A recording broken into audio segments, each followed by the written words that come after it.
Welcome back to Ozarks Fox AM. We are so excited to have Sean Paul and Juliana back from their whirlwind tour of the West Coast. Well, actually, you've been everywhere, really. Well, yeah, I mean... From the snow in were you in Michigan?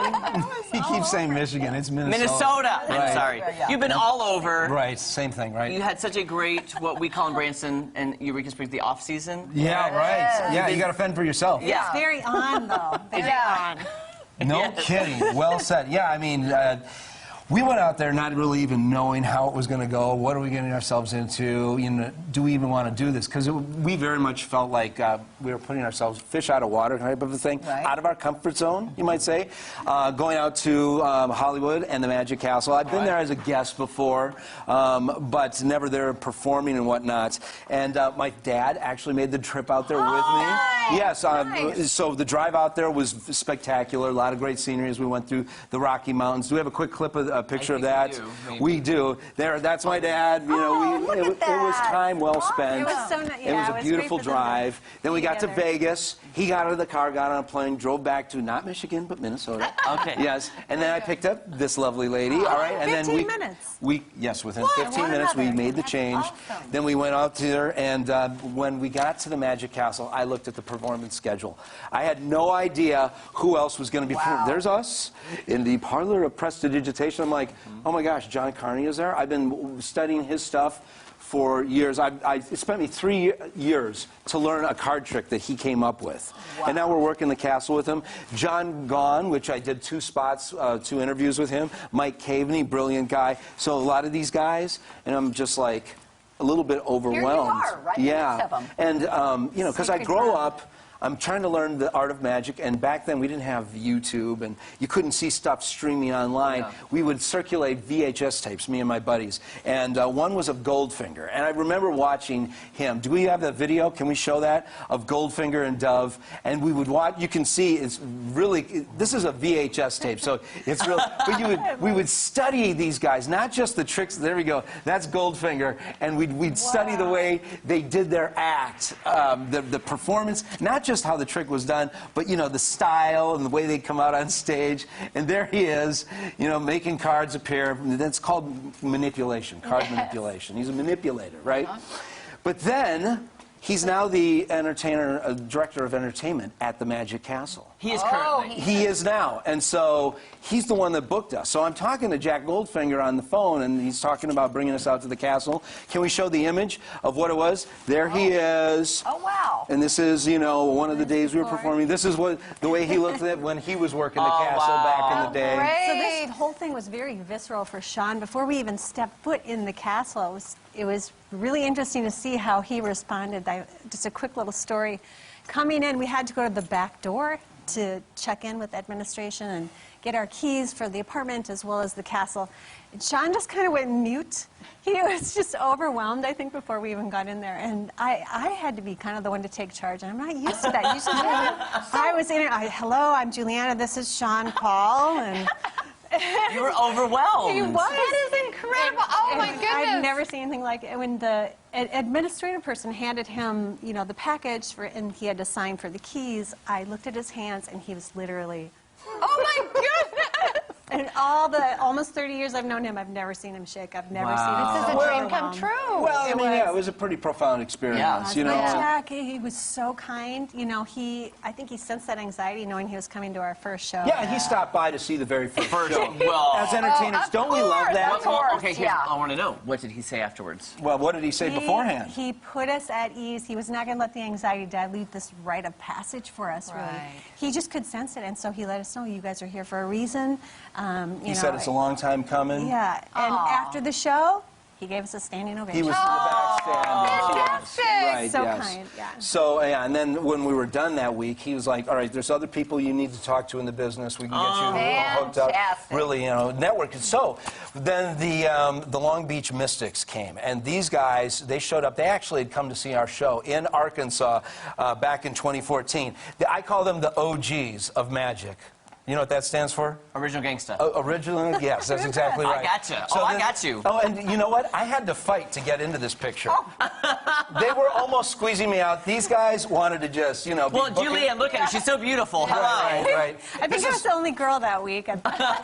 This is Bill Smith. He builds a lot of illusions for Copperfield, Chris Angel, all the big names in town. It's the first time we ever met Gary. This is Les Arnold of Les and Dazzle, and he has a very funny act. He is like kind of taking us under his wing. He calls us up and says, all right, now you need to talk to so-and-so, you need to get in here, you need to knock on this door. So they really are trying to kind of pave the way, and they're, you know, part of the reason why we were at the castle. They made the trip up from Long Beach just to come see us, and it was wonderful to spend time with them. My biggest takeaway from the whole experience was the kindness of everybody. Here we are in this sacred space, really, for magicians. Overwhelming experience, and these people we look up to have overwhelmingly welcoming us. But like I said, that's amazing. they came and saw us in Eureka Springs in 2014. Bill Smith made a phone call to Jeff Hobson and said, you need to put these guys in Illusionarium. Let's look at that. What is that? That was when NCL built a show just for magic in one of their newest ships. And all of these magicians here are from Las Vegas.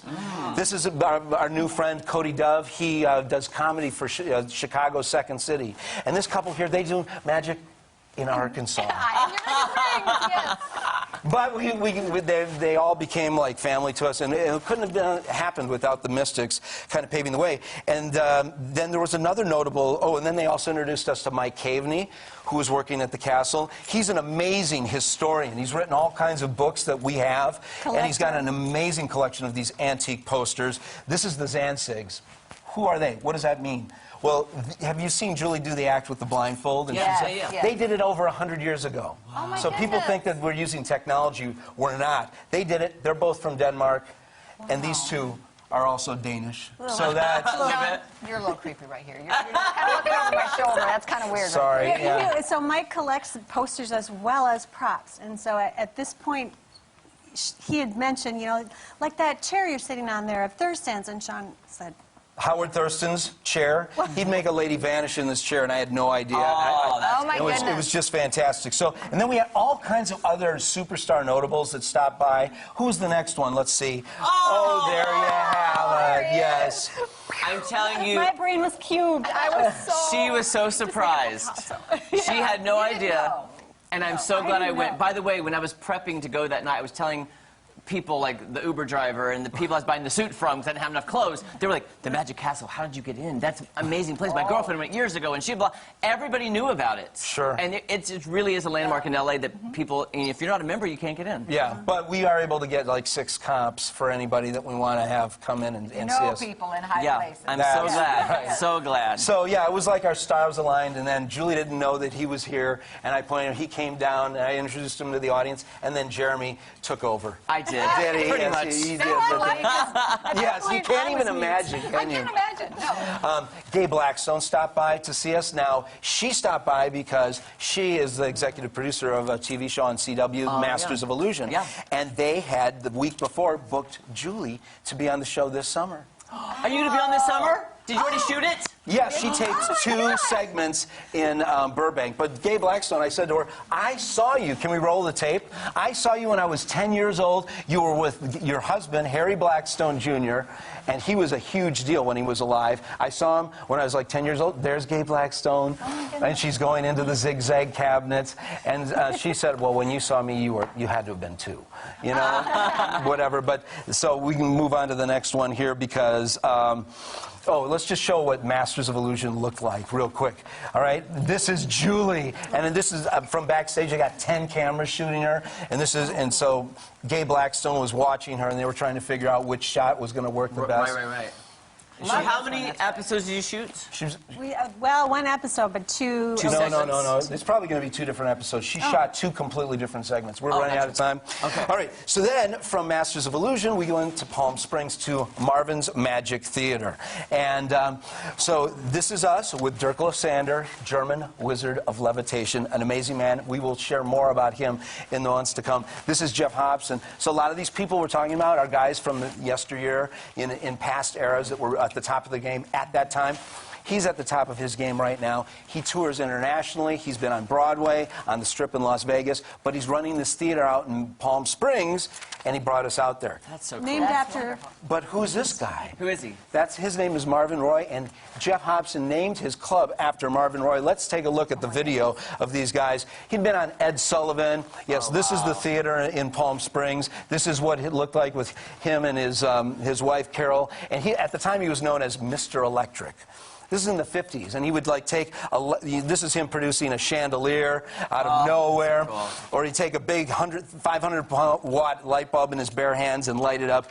Very theatrical. He would take Christmas tree lights, put them in his mouth with wire, and then pull them out. All right, Jean-Paul, we're running out of time. We got one more picture, I think, left. Yes, all right. Really quickly. So anyway, Jeff Hobson would introduce us at the club, and he would say, "These folks are great. You're going to love their show. They're from Eureka Springs, Arkansas," and the audience would start laughing. I don't doubt that, though. Yeah, no, it's a punch. But this is them at the end, and they're leaping to their feet, Yes. standing ovation. So we show that. It doesn't matter where you're from, as long as you're good. There you go. We're so glad Thank you guys. to We're have glad you're back. Well, All right. it's great to be back. All right, we'll wrap things up right after this. Don't go anywhere. What a great... That sounds great.